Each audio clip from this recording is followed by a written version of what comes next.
नमस्कार, सीएनबीसी आवाज मोतीलाल ओसवाल स्टूडियो में आप सभी का स्वागत है। तैयारी करेंगे 10 के नमदार ट्रेड्स की हेडलाइंस के साथ। बाजार में लगातार 5वें दिन दबाव। निफ्टी करीब 70 पॉइंट फिसल कर 23,300 के करीब। बैंक निफ्टी भी कमजोर। मिड कैप और स्मॉल कैप में तगड़ी गिरावट। 900 पॉइंट फिसला मिड कैप इंडेक्स, 2.5% से ज्यादा गिरा स्मॉल कैप इंडेक्स। ट्रंप के नए टैरिफ ऐलान से सोने की बढ़ी चमक। एमसीएक्स पर सोना पहली बार 86,000 के निकला पार। यूएस ने सभी देशों से स्टील और एल्यूमिनियम इंपोर्ट पर 25% टैरिफ लगाने का किया ऐलान। इधर रुपए में निचले स्तर से रिकवरी। कल के निचले स्तर से करीब 65 पैसे सुधरा रुपया। बाजार को नहीं पसंद आए आयशर मोटर्स के नतीजे। शेयर 5% फिसल कर बना एफएनओ का टॉप लूजर। अपोलो हॉस्पिटल भी रिजल्ट के बाद 4% फिसला, लेकिन कमजोर नतीजों के बाद भी ग्रासिम 2% बढ़ा। अदानी ग्रुप के लिए सेंटिमेंट्स को सुधारने वाली खबर। ट्रंप ने मौजूदा एफसीपीए बिल पर लगाई रोक। इसी कानून के तहत अदानी पर रिश्वतखोरी का चल रहा था मामला। अदानी एंटरप्राइजेस 4% ऊपर तो ग्रुप के दूसरे शेयरों में भी आज खरीदारी का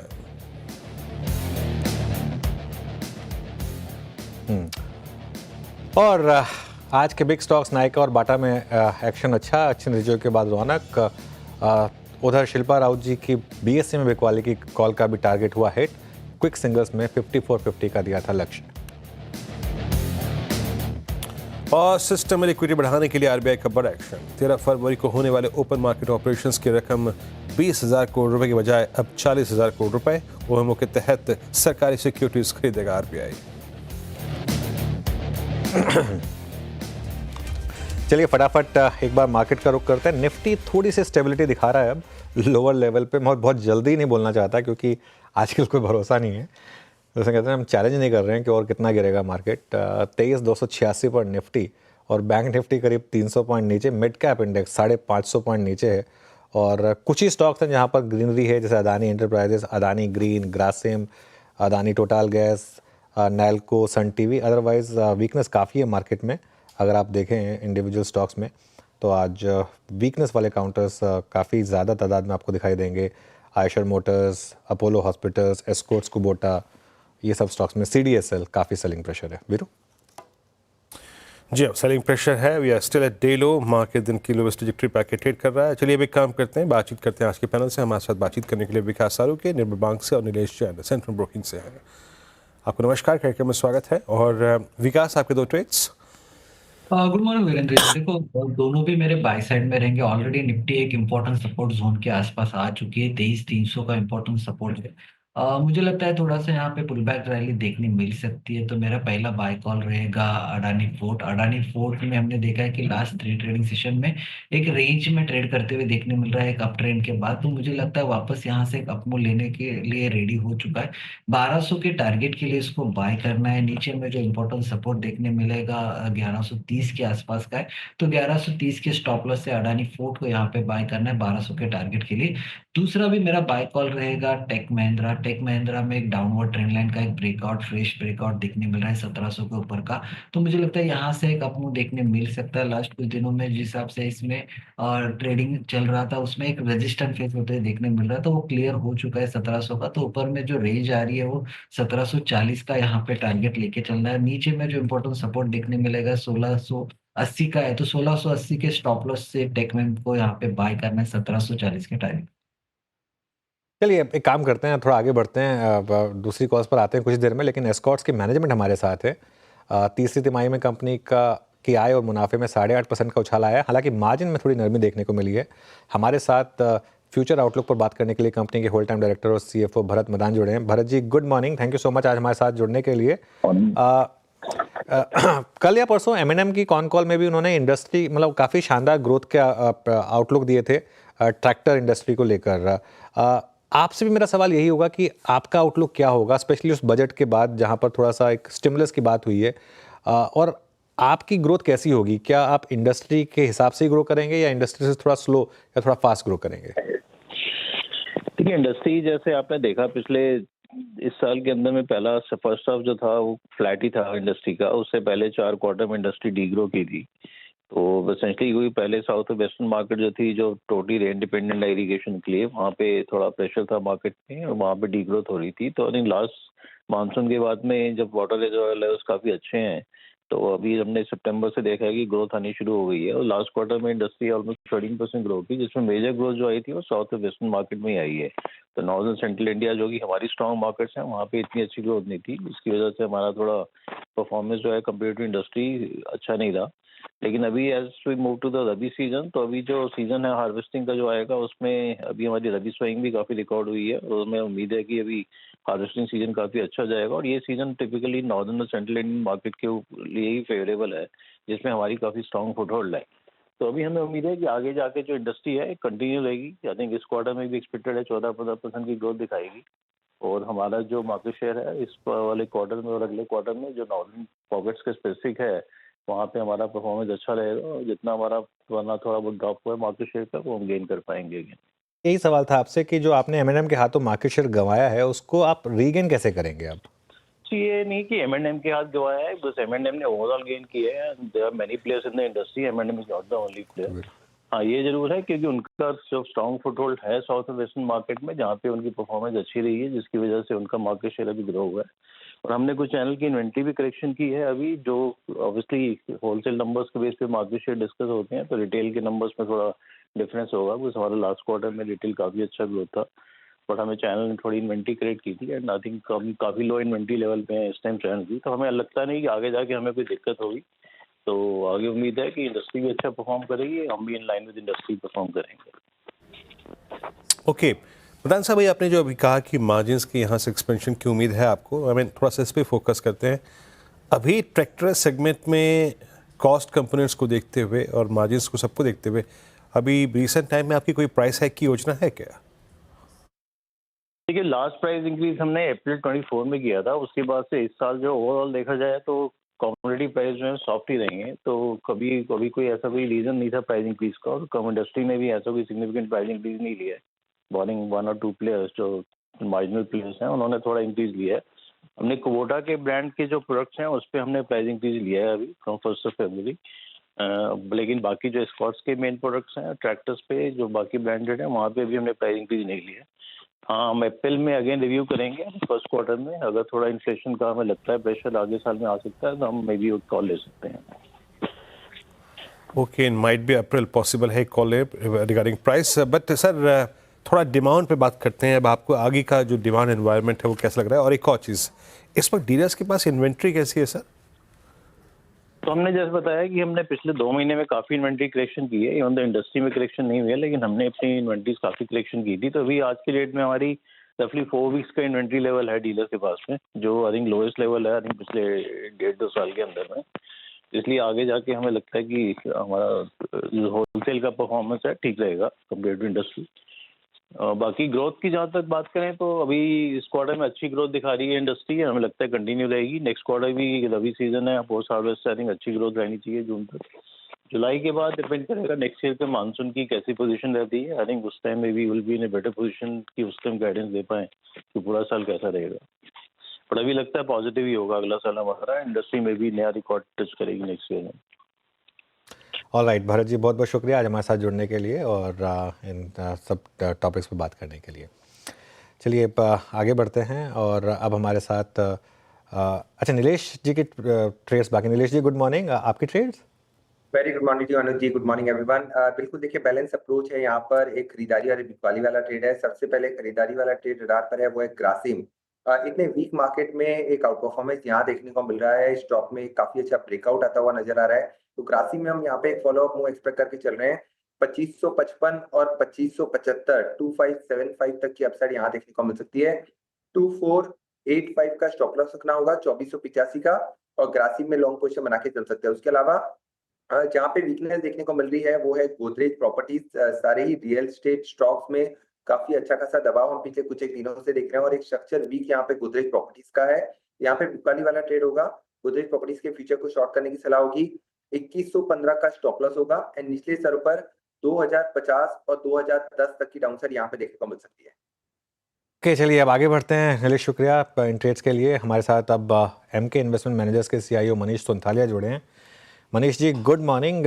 क्या करें इस मार्केट में? अब मैं मतलब अब तो ये सवाल भी नहीं पूछूंगा कि हो क्या रहा है, अब करें क्या? बहुत इन्वेस्टर्स पूछ रहे हैं क्योंकि काफ़ी पेन है अब सिस्टम में। देखिए बेचने का टाइम तो गया, अब बिकवाली करने का तो समय है नहीं।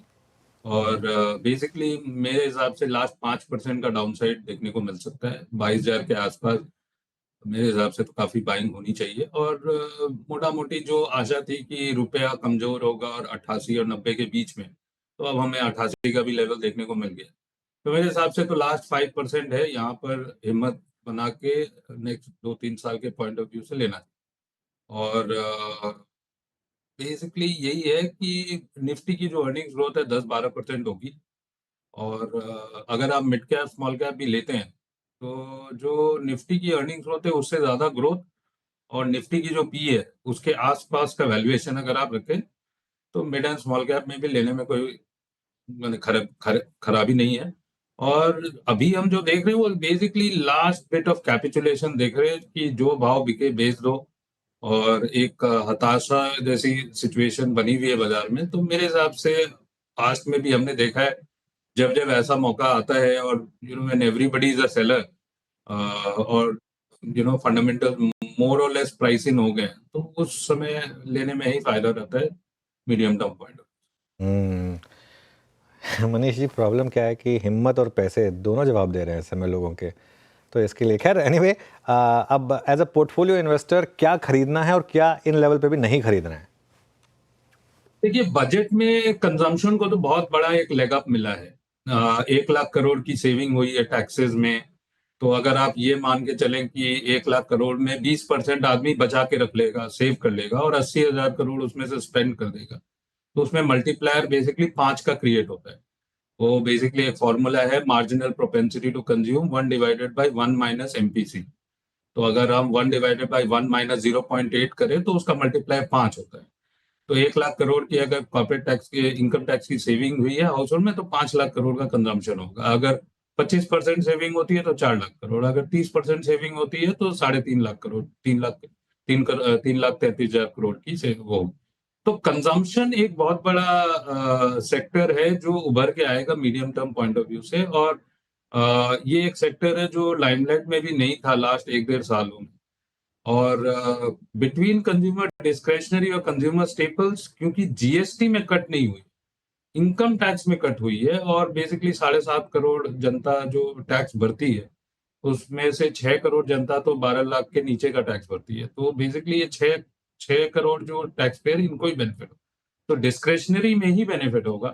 आप गाड़ियां ले लीजिए, 2 व्हीलर ले लीजिए, hotels, QSR, foreign travel, Medicare, ये सब एरियाज में बेनिफिट, डिस्क्रेशनरी में बेनिफिट होगा। तो ये एक पोर्टफोलियो टिल्ट जरूर है।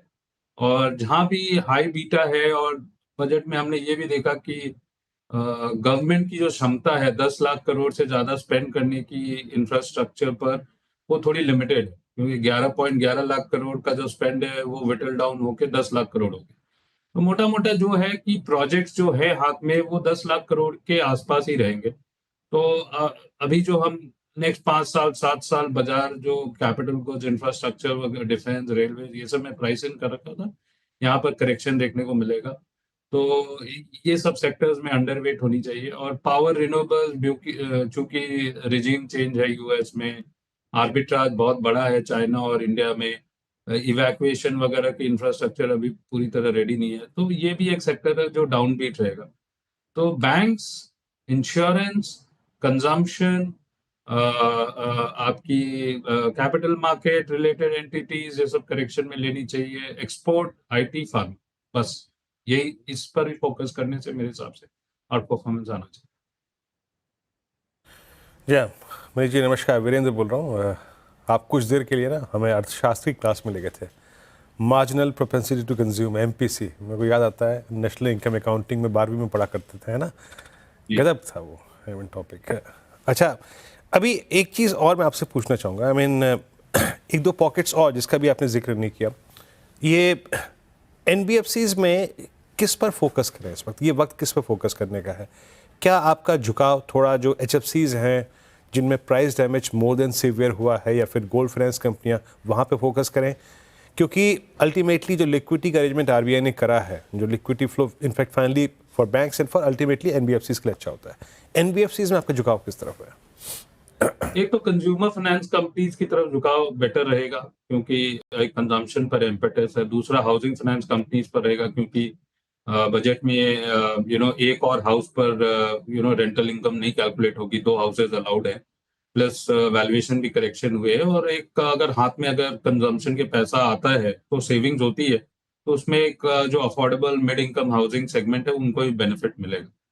गोल्ड फाइनेंस कंपनीज में डेफिनेटली एक बेनिफिट है क्योंकि गोल्ड की वैल्यूएशन बढ़ी रही है और जबकि लिक्विडिटी टाइटनेस है सिस्टम में और हाउस होल्ड लेवरेज क्योंकि बढ़ा हुआ है, तो गोल्ड फाइनेंस ही एक ऐसा ऑप्शन होता है जो मींस ऑफ लास्ट रिजॉर्ट होता है एक हाउस होल्ड के पास कि जाके अपने सोने को गिरवी रखकर पैसे ले ले। तो यहाँ भी एक ग्रोथ ठीक ठाक देखने को मिलेगी।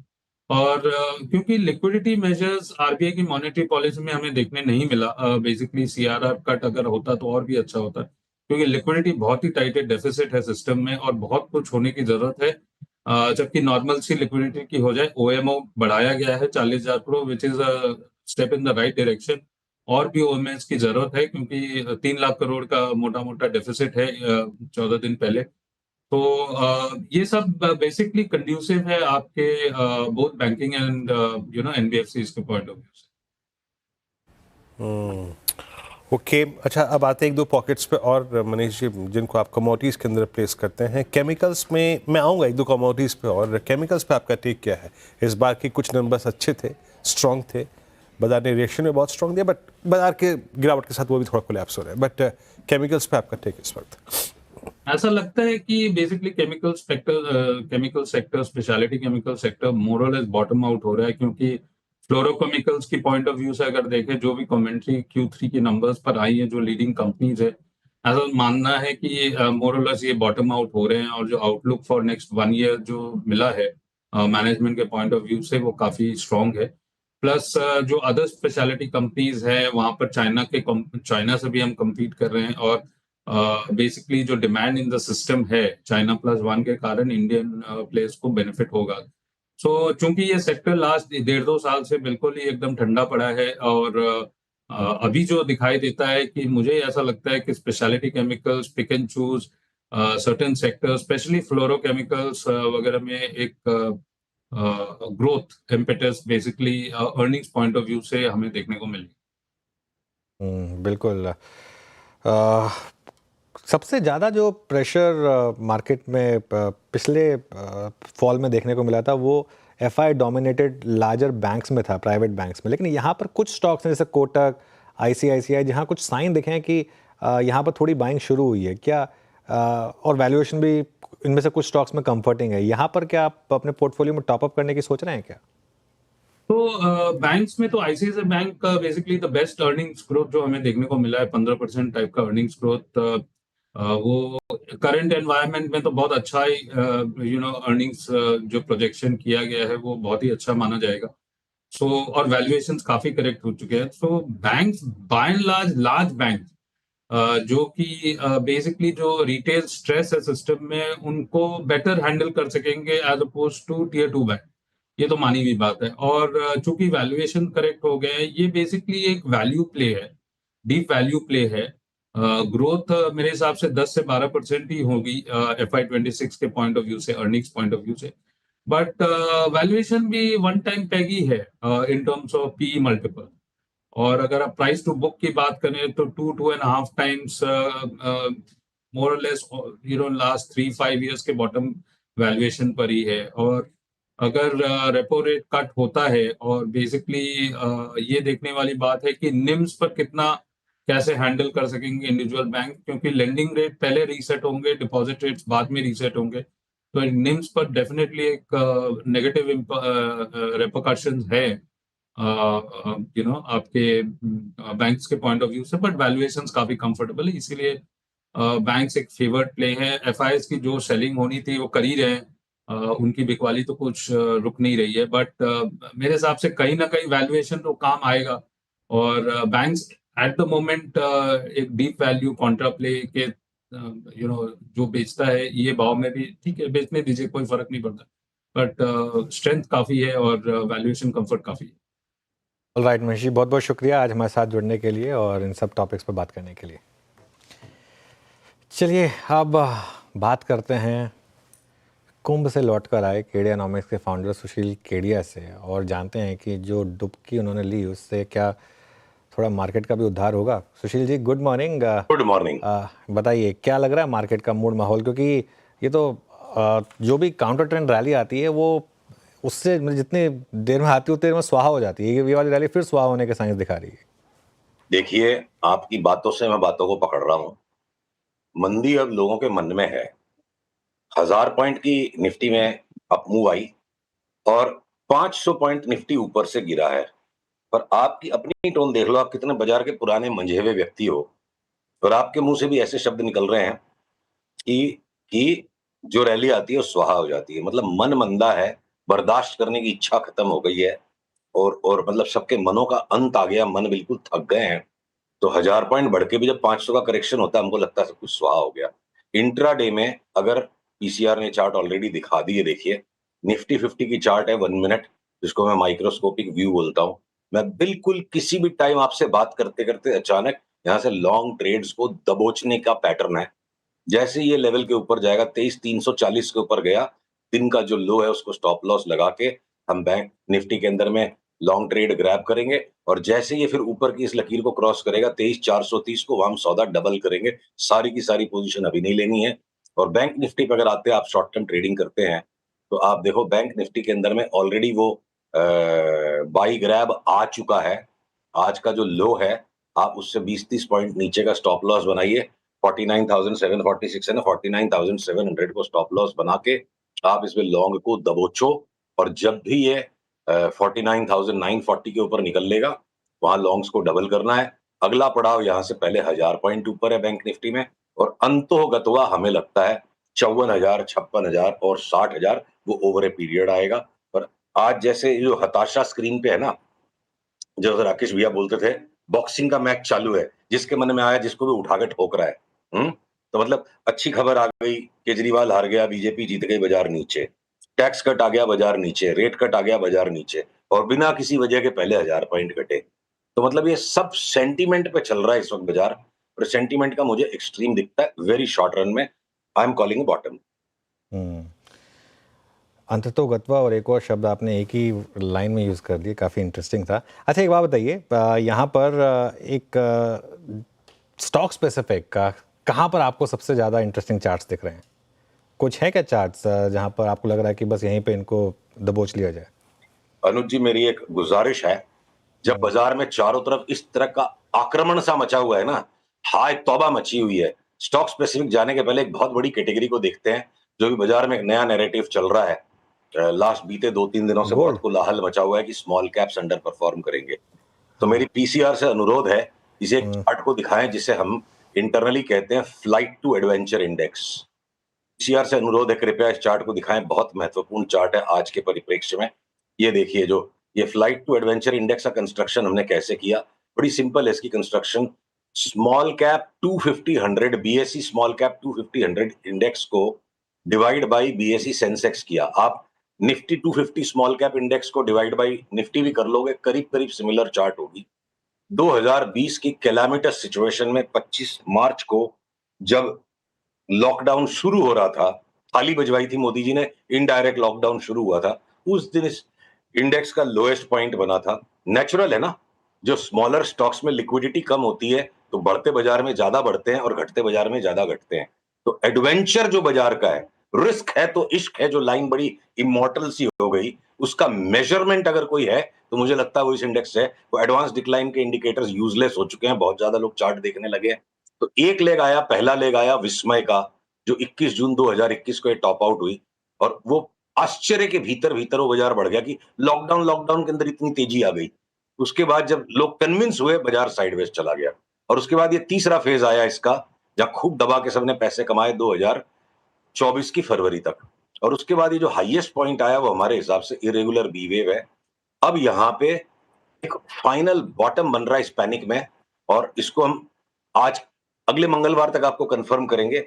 ये हम इसको दबोचने में इंटरेस्टेड हैं और अगले फेज में जो यूफोरिया का फेज में 2025 को मार्केट की यूफोरिया और शायद 5 साल से चलती हुई तेजी के फाइनल टॉप का फेज कॉल कर रहा हूं, जिसमें स्मॉल कैप 250 इंडेक्स भी 25% सेंसेक्स से ज्यादा परफॉर्मेंस दे जाएगी। 7.92 वाली अगर 10.14 तक हमारी प्रोजेक्शन काम कर जाती है, इसका मतलब small cap index 25% out perform कर जाएगी। और अगर सेंसेक्स पे हमने जो 1 लाख की फोरकास्ट निकाली है, तो मतलब 55-60% की तो सिर्फ स्मॉल कैप इंडेक्स में बढ़त आएगी, यानी डबल होने वाले और 3 गुना होने वाले बहुत बड़ी संख्या में शेयर्स मिलेंगे। इस भय के वातावरण में जहां आपने कहा कि पैसा और हिम्मत दोनों टूट गया, तो मैं अपनी बात को एक बार समेटूंगा, हिम्मते मर्दा मर्दे खुदा। यहाँ हिम्मत करने वाला पैसा कमाएगा, कुछ नहीं हुआ है बाजार को जिसके लिए इतनी हिम्मत तोड़ी जाए। अगर ट्रम्प खैर टैरिफ बढ़ा रहे हैं स्टील पे, तो मोदी जी भी हमारे स्टील स्टॉक्स का फायदा हो जाएगा, टैरिफ बढ़ा लेंगे हमारे। नहीं वो मैं समझ गया आपकी बात। खैर एनीवे अगले सवाल पर आऊँ उससे पहले एक बार मार्केट को रीलुक करते हैं। निफ्टी अब 100 पॉइंट से ज़्यादा नीचे 23,270 पर, और वीरू मिड कैप इंडेक्स देखिए अब 2% से ज़्यादा नीचे, एडवांस डिक्लाइन 1:8 का काफ़ी ख़राब हो गया इस समय। वीरू चलिए, वीरू आपका सवाल। जी मार्केट से डे लो निफ्टी बैंक 49,628। अच्छा सुशील जी, आज अदानी ग्रुप के स्टॉक्स में मूव स्ट्रॉन्ग है। अदानी एंटरप्राइजेस को देखिए 3% ऊपर, अदानी ग्रीन्स को देखिए 2% ऊपर। आपका व्यू अदानी ग्रुप के स्टॉक्स पे, जिसमें से जिस पे आपका कंस्ट्रक्टिव व्यू हो? देखिए, हम इन स्टॉक्स के अंदर ना नॉइज बहुत ज्यादा है, इसमें आसान नहीं है इस वक्त यहीं के यहीं कमा के निकल जाना। तो अगर स्क्रीन पे मैं आपके चार्ट दिखा सकूं, मैं अडानी एंटरप्राइजेस पे ट्रेंड रिवर्सल को कॉल फॉर कर पाऊंगा as a technician, as a भाव बेस्ड प्लेयर। 2475 के ऊपर जब निकले तब इसके अंदर में एक सिक्योर ट्रेड बनता है। और अगर मैं अडानी पोर्ट्स पे चलता हूं, तो जिसकी चार्ट ज्यादा स्पष्ट है, आप ये देखो अडानी पोर्ट्स की चार्ट पे, अडानी पोर्ट्स की चार्ट पे, सॉरी ये पीएससी वाली आ गई, इसमें लिक्विडिटी नहीं है।